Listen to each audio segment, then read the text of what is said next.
welcome to Storytime with Judy. Our book today is Pout, Pout, Fish and the Mad, Mad Day by Deborah Dyson and illustrated by Dan Hanna.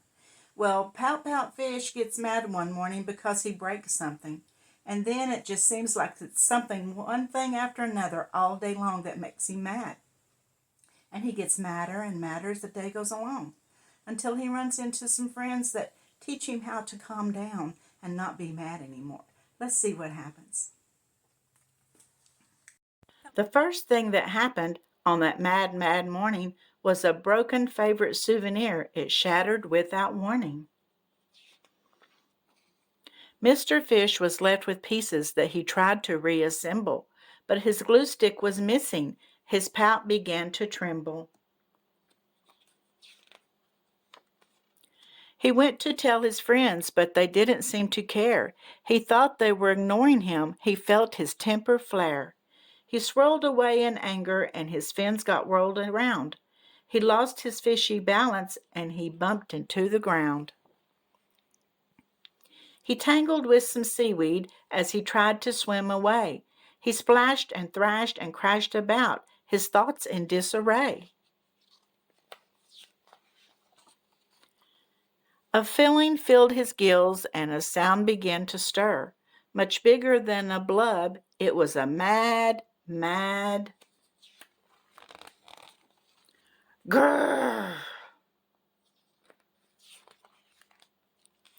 Alarmed, his friends came over, and they gathered by his side.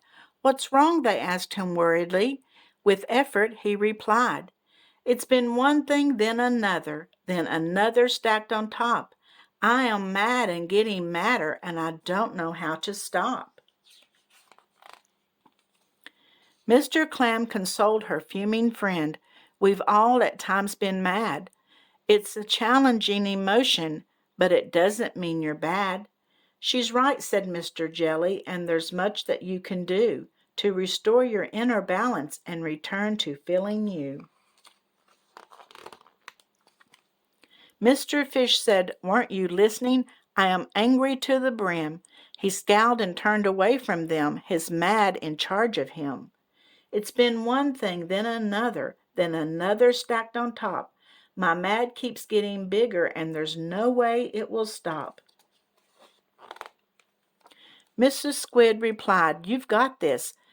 To get started, simply breathe, then slowly count from 1 to 10 to counteract the seethe."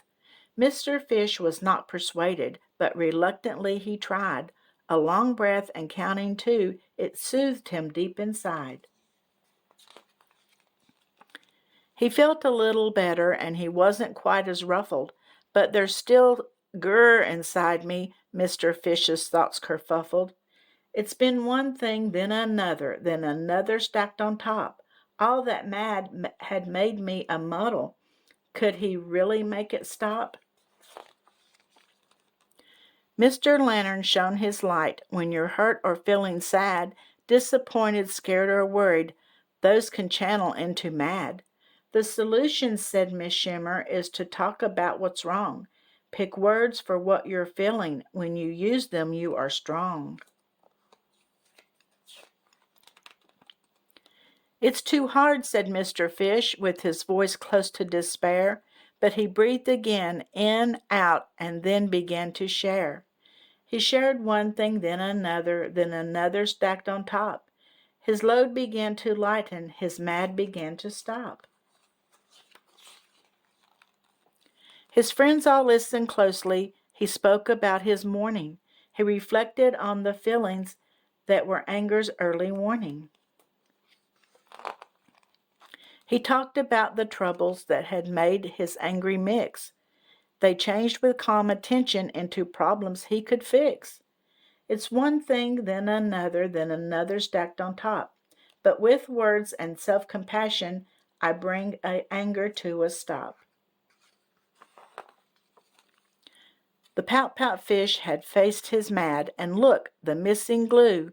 The pieces are together. Mr. Fish feels as good as new. Well, Mr. Fish got mad, didn't he? But getting mad didn't help him. If you calm down and maybe count to 1 and 10 and breathe in and out, it might help you to calm down, and there's always a solution to your problem, right? I hope you enjoyed this story, and I'll see you again tomorrow. And don't forget to like and subscribe.